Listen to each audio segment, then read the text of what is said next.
Hi, welcome to Yoga with Jennifer Engelman.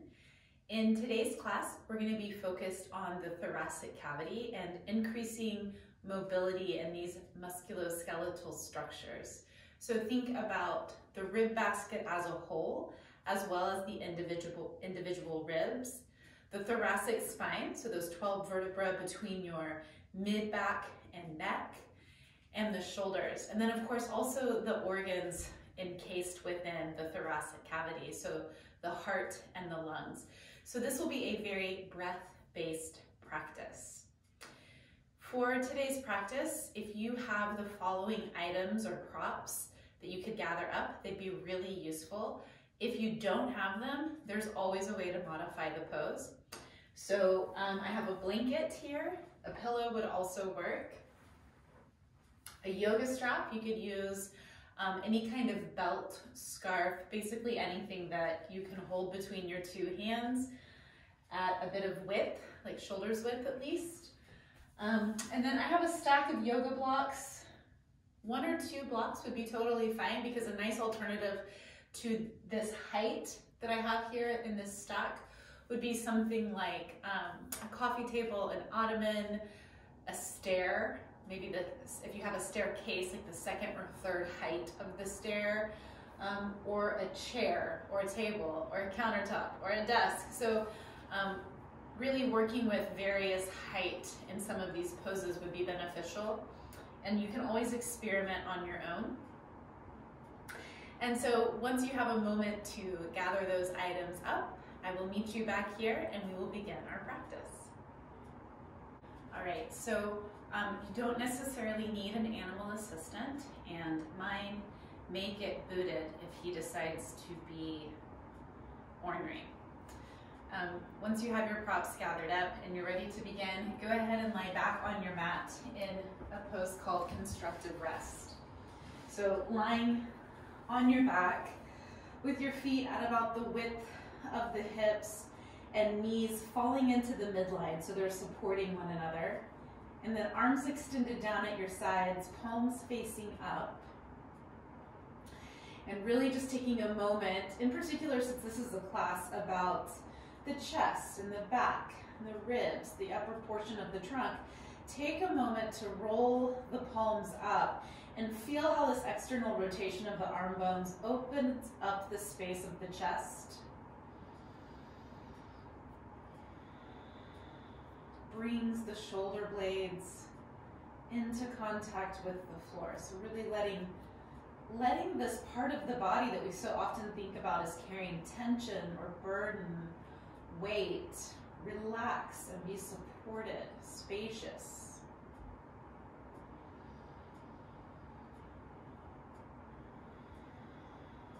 And then begin to bring your attention into your breath.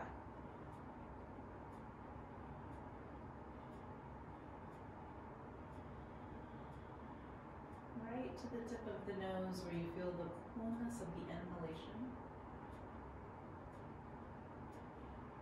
and the warmth of the exhalation.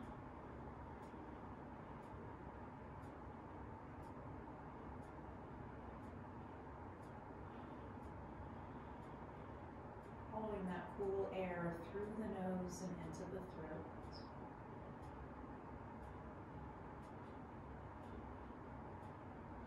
Now noticing the breath's texture, slight roughness and dryness in the back of the throat.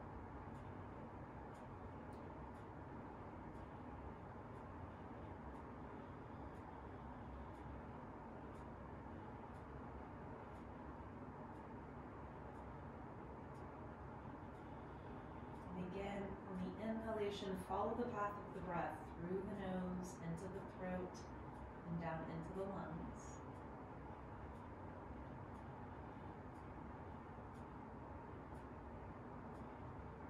Begin to feel how breath and body move together.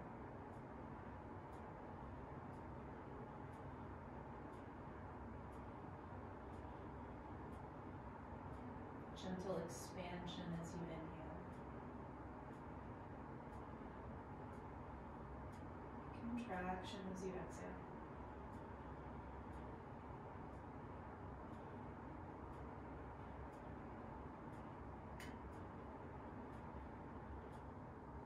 anchoring the mind to any area of the body, the trunk, where you feel this movement. Expansion on the inhalation, contraction on the exhalation.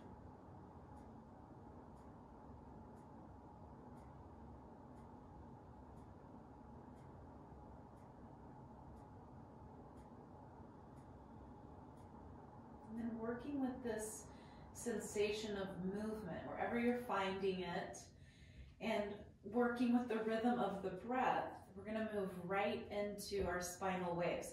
So if you've had some support beneath the neck and head, go ahead and move it out and bring the feet and knees to hips width. And as you inhale, tilt the pelvis forward. So this is an anterior tilt. You're moving the pubic bone and the front of the hips towards the toes. And on the exhalation, tilt the pelvis back so that front of the pelvis tips backward towards the face. Inhale, you're tilting forward. Exhale, moving back.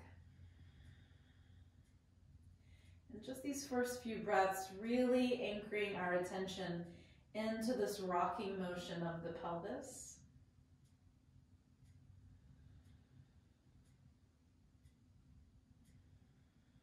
And notice how the movement of the breath works with this motion. So as you inhale and tilt forward, belly expands.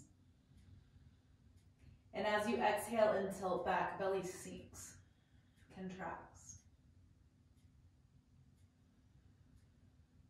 And we can continue to observe this upstream effect. So we can feel the lumbar spine extending on the inhalation, moving away from the floor, and flexing on the exhalation, gently pressing into the floor. Inhaling, the upper back lengthens, the shoulders shrug up. Exhale, there's a little bit of contraction and the shoulders slide down. Inhaling, neck flexes, chin nods to chest. Exhaling, neck extends, chin nods to ceiling. One more time.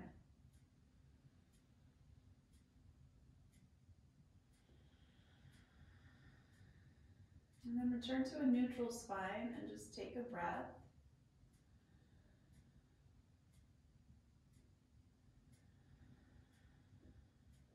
Now we're going to extend the arms straight out to the sides. And I'm going to show this both laying on the floor, and then in a moment I'm going to sit up so that you can see it, but you will do the exercise in the supine position. I'm also a little limited with wall space, so you want to make sure you have plenty of space from left to right, and then also in a moment all the way around the body.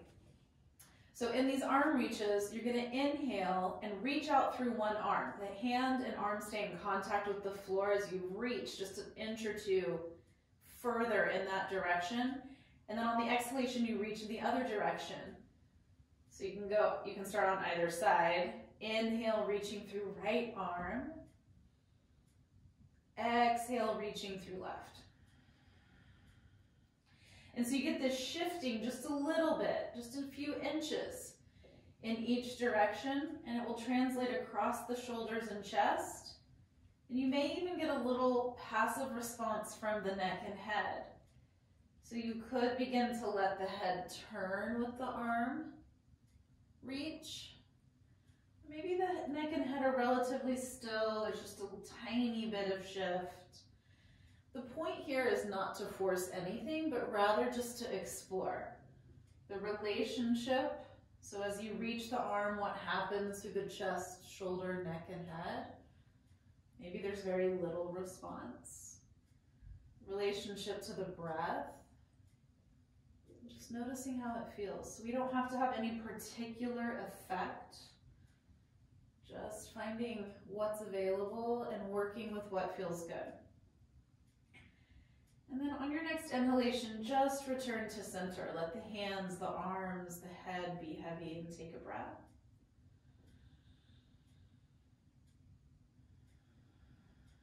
Now we're going to do some angel wings. So on your inhalation, you're going to need some space, some floor space behind your head.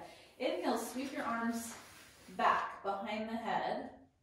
And exhale, sweep them down to the hips. Inhaling, feeling this expansion that happens through the chest, the rib cage. Exhale, there's just a little bit of contraction, flexion. Try to keep the backs of the hands and the arms in contact with the floor. So as they come into this overhead space, they may need to leave the floor a little bit. So again, no forcing, just observing.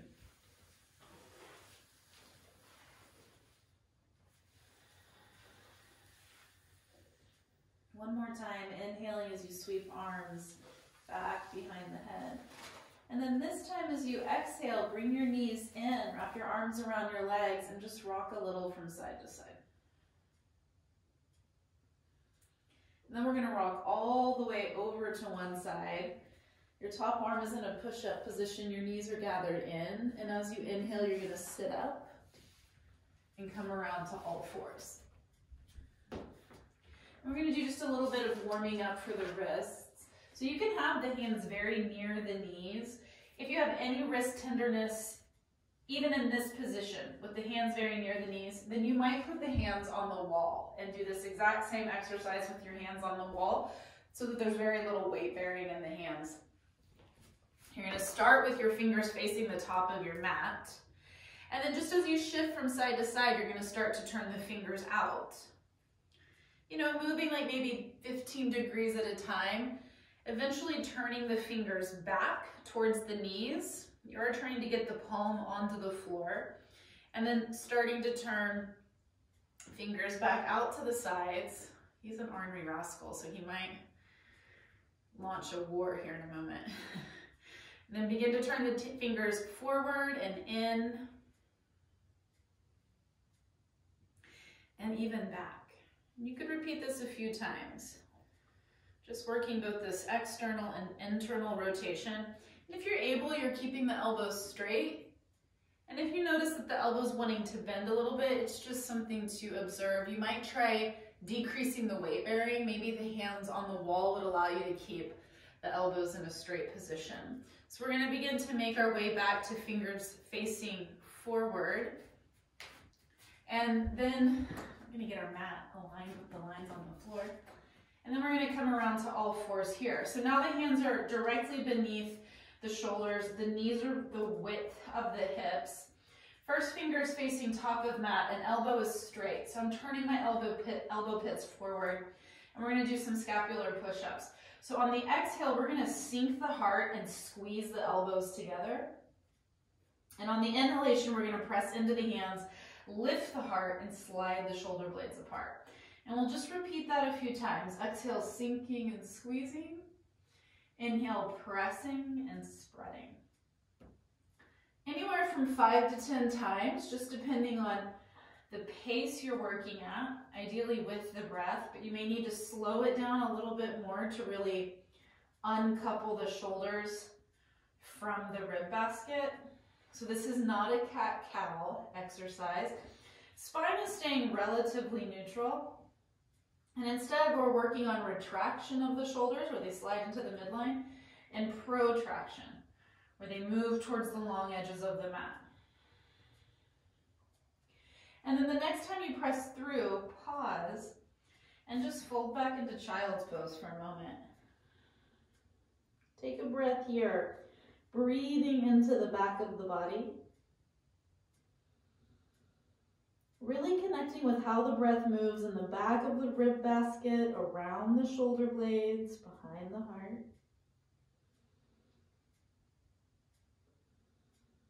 And then inhale coming up.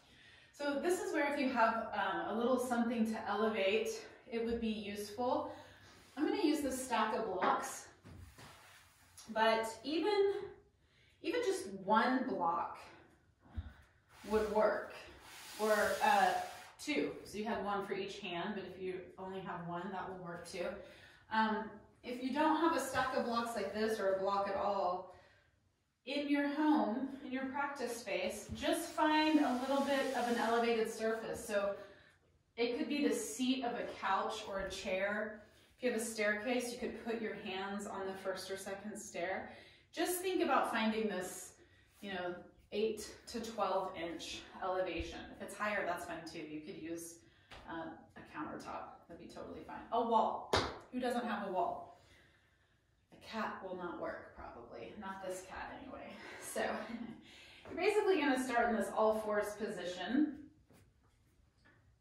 I'm a little bit back behind my elevation, but the idea here is I'm gonna back up and then I'm gonna take my hips towards my heels so I can get this nice thoracic stretch. So I'm not doing a lot of weight bearing in this pose. Instead, I'm looking for lengthening. So really thinking about moving the hips back towards the heels and then opening in the chest and shoulders. And I'm just gonna take a breath or two here.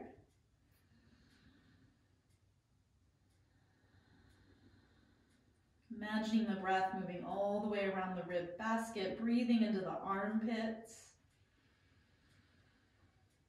into the sides of the ribs, back of the ribs. And then I'm going to come forward. I'm going to move my left hand to my right. So I'm opening up this left side body a little bit more. I'm going to do the same thing. I'm just going to take the hips back, but by reaching the hand over, I've lengthened just a tad more through the left side of the body, and I'll take a few breaths here. I can even walk my knees back.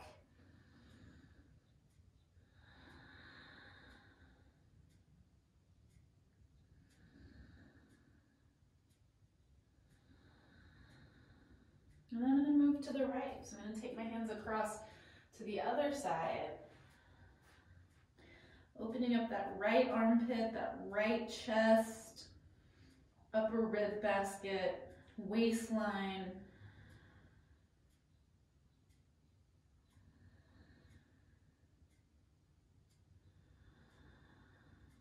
And then I'm going to come up and out. And I can move the blocks off of the mat.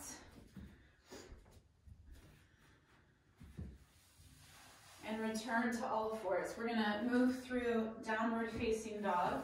So unlike the pose that we just did, where we focused a little bit more on mobility, in our downward facing dog, we're really gonna find some stability through the upper portion of the body, the shoulders in particular. But that is gonna start at the foundation of the hand. So as we come into our all fours position, we'll spread the fingers wide, press down through the four corners of the hands. And as we did in our scapula push-up, we'll press through the hands and broaden the upper back, moving the shoulder blades towards the long edges of the mat. And then we turn the toes under, and on an exhalation, we lift the hips. We haven't done any hamstring warm-up, so let those knees bend, step the feet out to the width of the mat, and press firmly into your hands. Getting a little longer through the inner arm, through the side body. Staying stable in those shoulders, so not collapsing chest to floor, but thinking about moving the shoulder blades towards long edges of mat. And then we're going to walk the hands towards the toes, done nicely on an exhalation, so you come into a standing forward fold. Bend your knees as much as you need to find that full hip hinge. Relax the neck, let the head hang. And then inhale, stand all the way up, sweep the arms overhead. And exhale, walk to the front of your mat. Okay, so for the next section, you're gonna be working either with a wall or with a door frame. I'm going to demonstrate on the wall so I don't have to move the camera. But if you have a door frame, it works really nicely for this next exercise. So we're going to start with either the back of the body up against a wall or up against a door frame. So you would open the door up and you would stand with your hips, your upper back, and the back of your head right at the door frame so that the sides of the body are kind of free of any support, and you're really able to use either the corner or just the door frame itself to find these alignment points. Getting ornery. Your heels, if you're using a wall, are going to have to be a couple of inches out from the wall. So you're going to bring the back of the hips, the sacrum, the back of the heart, so that space right between the shoulder blades, and then the back of the head up against the wall. It's really easy to get kind of militant about this, so if you're locking out your knees, relax your knees a little bit. And just notice how this alignment feels in your body, and are you able to make contact with all 3 points against the wall? Or is the head a little bit forward, or the rib cage is a little bit forward? And if you notice that maybe not all 3 spots can come to the wall or can come comfortably to the wall, it's just something to work on. We don't have to force it today. We're just going to take a few breaths here.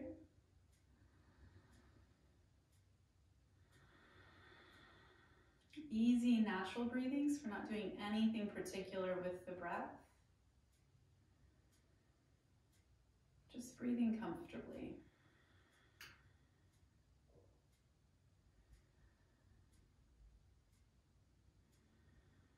And then if you're working in a door frame, you'll use the door frame if you're able to reach it to grip. You're going to inhale and just reach up through your right arm. You can even come up on your tippy toes to find that door frame. Get really long through that right side body, and then try to either grip the door frame or just keep the hand high as you sink the heels back down. Now, obviously, you're going to lose a little bit of that length if you're not working with the door frame. If you have the door frame, you can grip that tip of the fingers around the door frame and really get long through the side body, and take a breath here. And then we'll use an exhalation to come down. So just one little point. If you were using your door frame for your posture work a moment ago, you will now be stepping away from the door frame and actually standing in it. Door open, reaching for door frame. You can kind of keep doing the posture work if you're using the wall. Inhale, reach that left arm up, reaching for your real or your imaginary door frame, maybe coming up onto tiptoes, also lengthening between hip and shoulder. So gaining an inch or so there, maybe more. And then as you start to sink the heels, staying long, breathing into that left side. Inhale a little longer, and exhale, reach down. Good, now come away from the wall. So we've done a little work now to open up the side body, and we're going to take our strap and unfurl it. I like to think of a fern leaf opening up. And you're going to need some length. So it will depend a little bit what you're working with. If you don't have a yoga strap that's long enough, then it might work well to just hold your length behind you at about shoulder's width or slightly wider. What we're looking for here is an opening of the chest, a retraction of the shoulder, and a little bit of depression of the shoulders. We're trying to pull the shoulders down and in so that we're opening up this chest. Another way we can do that is with the heels on the strap at about hip width. Sorry, Eddie, I need this. And then holding each end of the strap in one hand. So, or holding one end of the strap in each hand. Both hands are working. Okay. So we come into our standing mountain pose. We can think a little bit about our posture work, aligning those 3 weights, hips, ribs, and head over the centers of the feet. And we can bend the knees just a little bit and walk the hands down a millimeter or 2. Get a little deeper. And then on an inhalation, re-extend the knees and don't let the rib cage thrust forward. Stay in this vertical alignment. And instead, let this re-extension of the knees pull the shoulders down and towards the midline a little bit, right up against that rib cage, opening up the chest. And we can repeat. We can bend the knees. We don't have to repeat. We might have plenty of work. Reach down just a little bit. You know, we're not moving in big strides here, big ranges of motion. Inhale, re-extend the knees, keep those ribs in alignment, pull the top of the shoulder down. So we're working on the top of the thoracic cavity, trying to create a little bit of mobility here, a little more mobility. Taking a breath.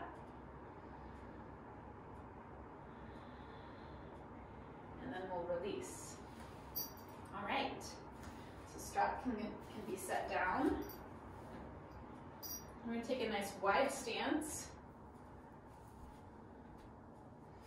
Feet like, if your arms are extended out to your sides, feet like the width of your elbows, maybe slightly wider.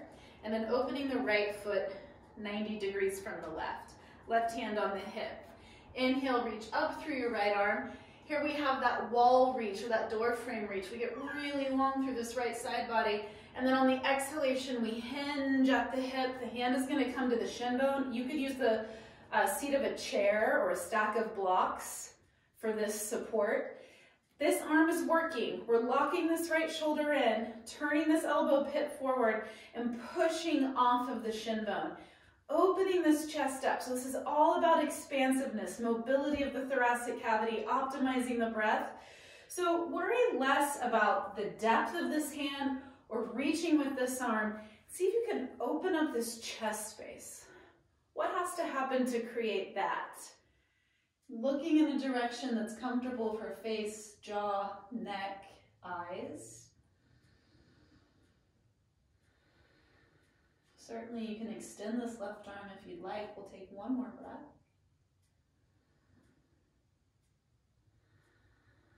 And then inhaling as you stand. Exhaling as you turn the right foot forward. Open the left foot. Right hand to hip. Inhale, lengthen up through the left arm. Exhale, hinge from the hip. We try to keep some of this length. Hand finds support on the shin bone, and then we lock the shoulder in. So really the work of this left arm is similar to the legs. It's supportive, foundational. Inhale as you open the chest. Roll that right shoulder back. Extend the right arm if you'd like. Look in a direction that works best for you, and breathe.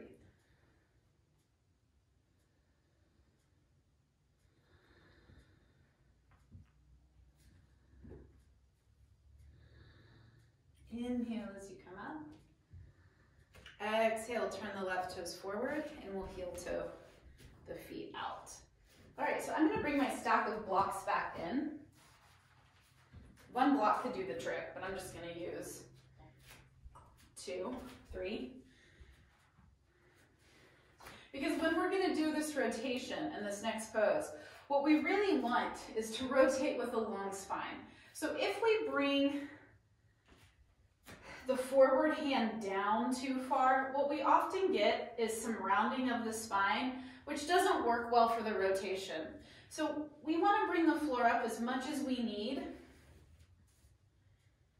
in order to maximize the rotation that's available, in particular in the upper back. So I could start with my feet about hips width. I'm going to step straight back with my left foot, about 3 or so feet, opening the left toes and squaring the hips towards the front of my mat. Right hand is going to be on the low back. I'm going to inhale, lengthen up through the left arm.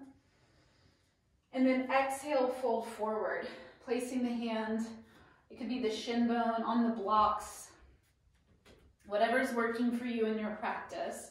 And then on an inhalation, pushing from the left shoulder to the left hand and opening the chest up. Maybe the right knee needs to bend a little bit.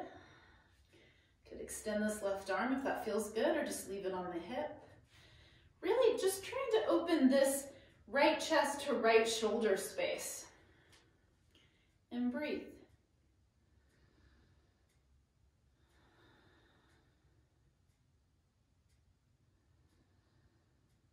And then exhale, look down, unwind, and inhale as you stand upright. And we'll switch sides. So we'll step the left foot forward. I have to do a little bit of footwork here. Now, from our mountain pose, right foot steps back. Left hand is on low back or left hip. Inhale, lengthen up through the right arm. Exhale, fold forward. Maybe the first breath or two, it's just getting acquainted. Do I want to bend my left knee? What's a comfortable height? and placement for my right hand. And then inhale, press into the right hand, open up the chest, roll that left shoulder back. I like to just let the trunk, the rotation of the trunk, turn the neck and head. Maybe I go a few degrees more in my practice if it feels good. Maybe I extend my left arm.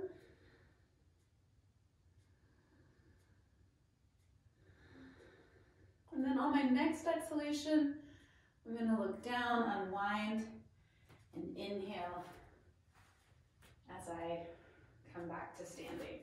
All right, coming to the front of the mat.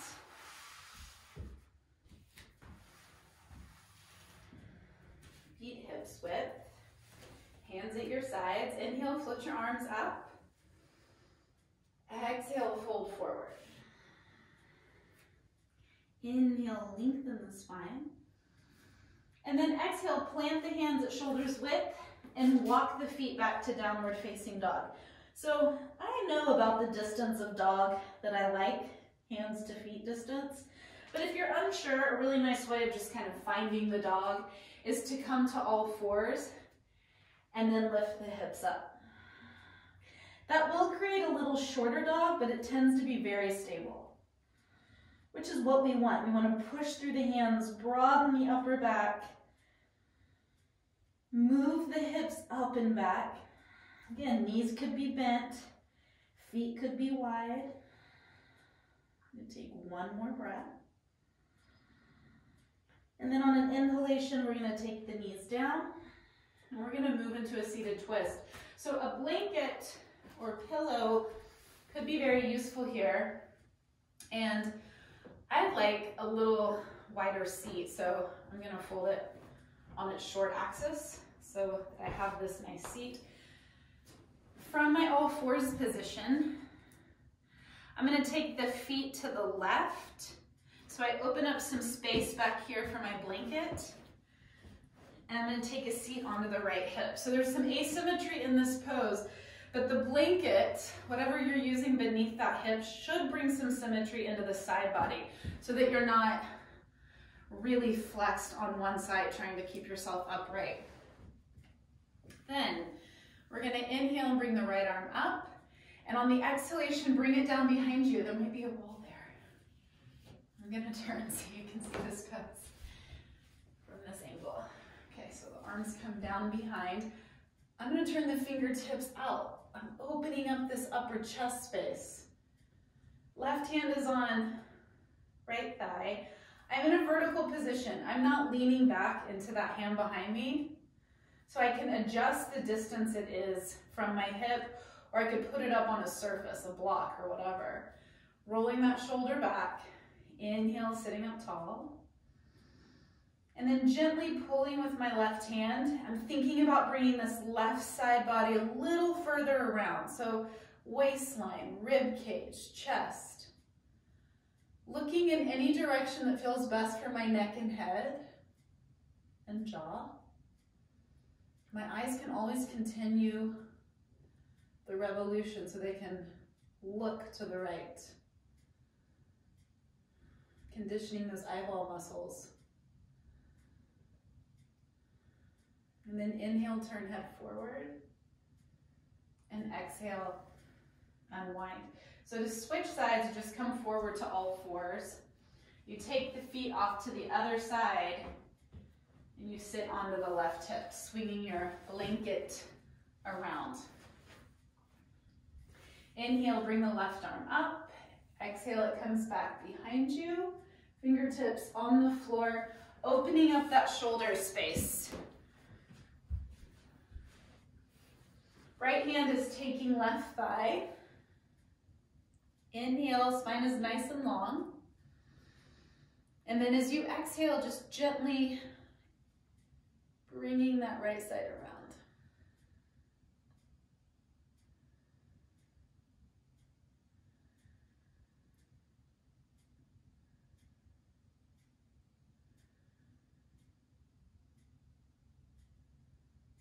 And then inhale, turn the head forward. Exhale, unwind. All right, so next pose, seated, legs out in front of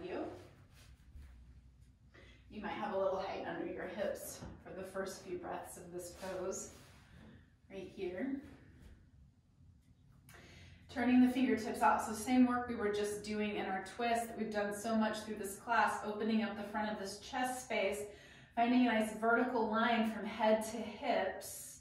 So we so often try to compensate for reduced shoulder mobility by extending the ribs forward. And we're gonna try to, it's not that we can't ever do that. Sometimes that's exactly what we need in a pose, but because we're just kind of focusing in some of these postures on the chest and shoulder, we want to be aware of that tendency to compensate and try to hold the ribs in place as much as we're able to. So we're bringing the hands back and behind, which is the same thing, and opening the chest up. So you're on the fingertips, just retracting the shoulder blades, pushing out through the heels, and it's totally fine if you wanted to widen your feet, if that makes this pose a little more accessible, or you could bend the knees some. So we're thinking a little bit more about this vertical, upright, same thing, trunk position, and we're a little bit less worried about what's happening in the hamstrings at the moment. So we'll just take a few breaths here.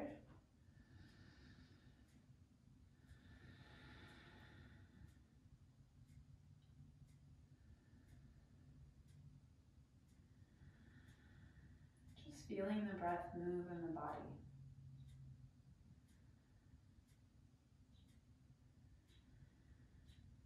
And then exiting out. So, final asana. Ustrasana, camel pose. And I'm going to do it using a chair.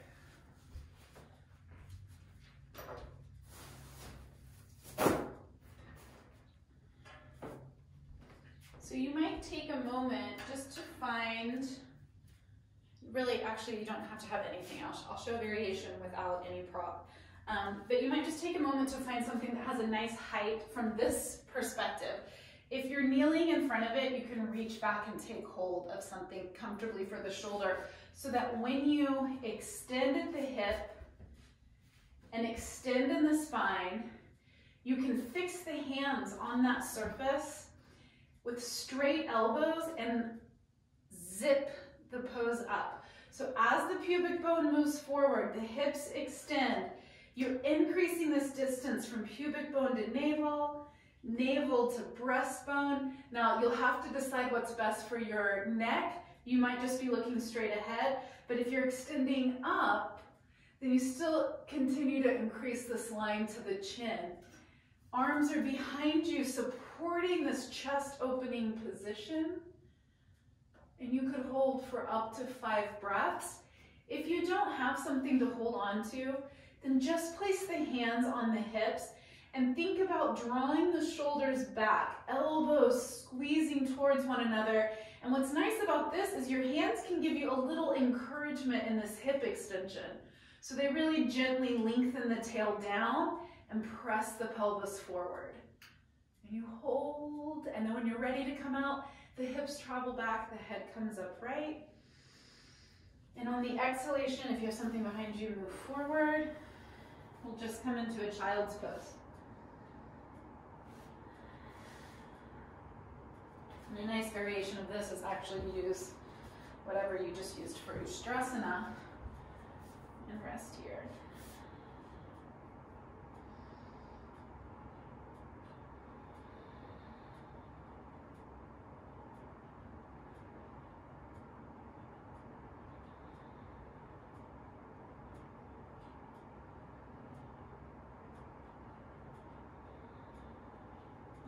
Inhale as you come out.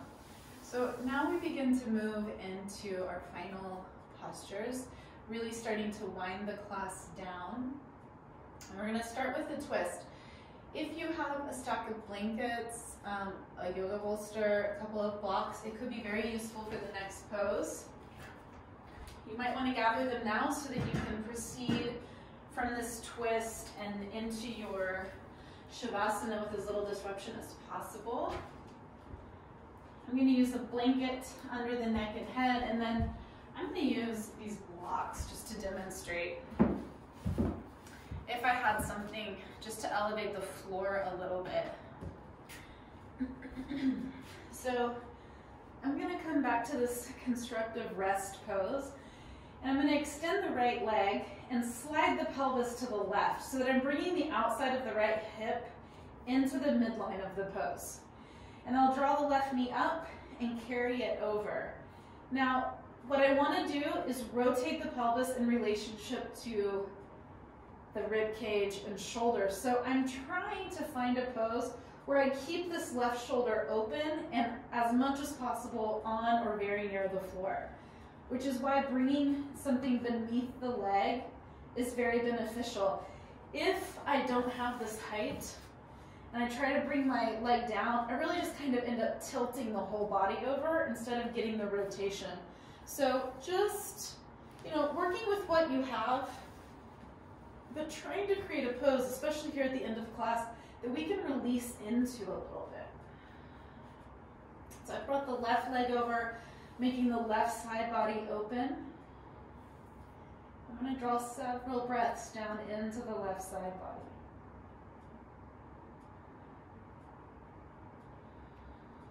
Hip.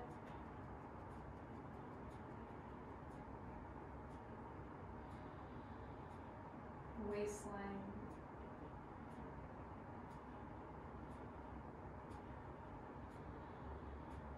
Ribs and chest.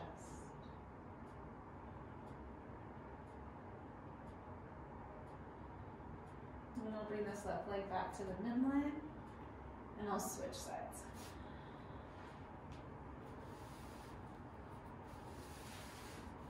So left leg extends. I slide the hips over to the right, and now I'm drawing the right knee over. Now if I didn't have anything to rest this leg on, I could put my foot on my inner thigh, so that is a little bit of height, and maybe use my left hand just to kind of anchor that thigh into place and give the pose a little bit more of a grounding sensation.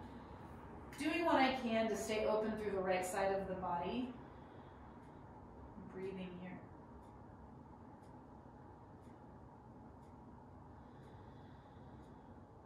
Hip.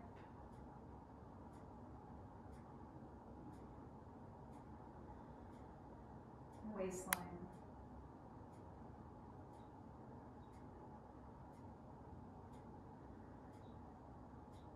Ribs and chest.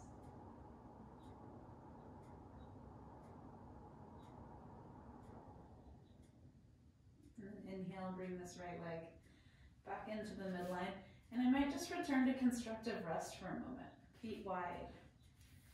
Knees falling into the midline. This is a really nice leg position if ever your low back bothers you when you're laying on the floor. You can also just elevate the legs. So if you have a chair or sofa that you could slide the legs into, that's very nice also. Take a couple of deep breaths and just let go of everything preceding this moment. All of those physical postures we've been through. The preceding portion of your day. Just letting all of that go.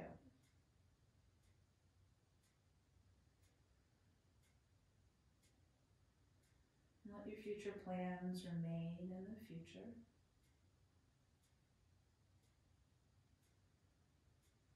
Give yourself a moment to arrive into this practice space, onto your mat, into this posture of relaxation.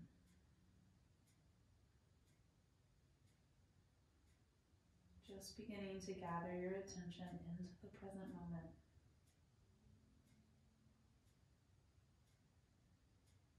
Noticing what it's like to be in your body right now.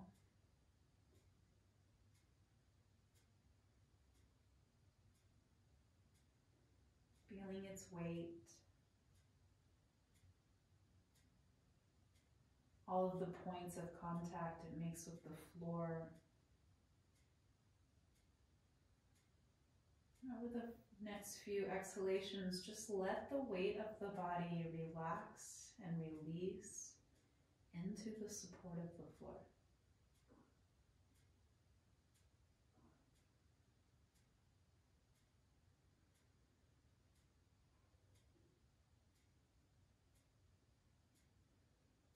bringing your attention onto your breath.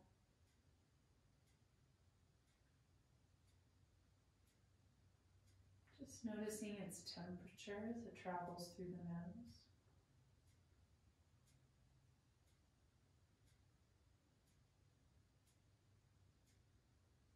The texture of the breath in the throat.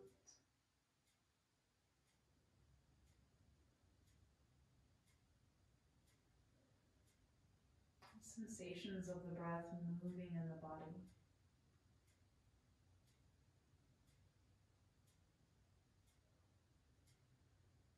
Relaxing.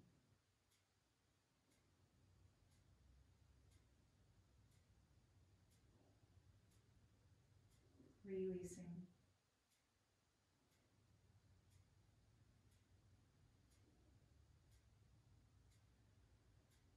Letting go.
Begin to bring your attention onto your breath.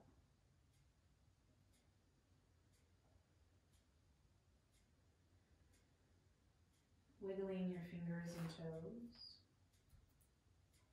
Rolling your wrists and ankles. Turning your head gently from side to side. Use an inhalation to stretch through the length of your body. And an exhalation to draw your knees in and roll to one of your sides. Take a breath here.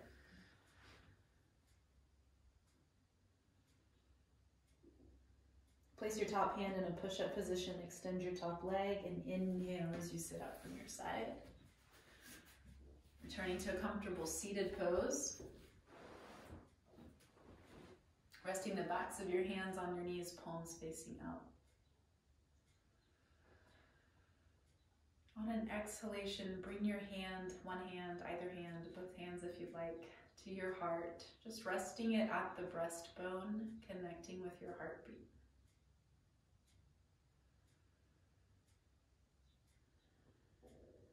Hold your attention here for Brahmari breath or humming breath. So this is just like it sounds. It's an inhalation through the nose. The exhalation is a hum. And this vibration that you'll feel in your chest is very calming to the central nervous system. Inhale.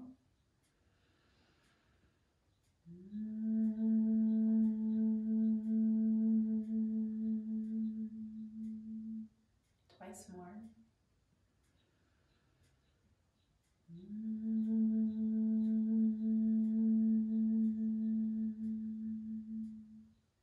Last one.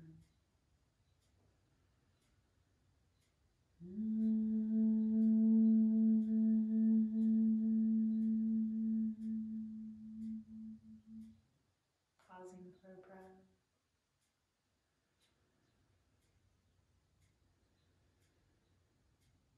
Hands to prayer.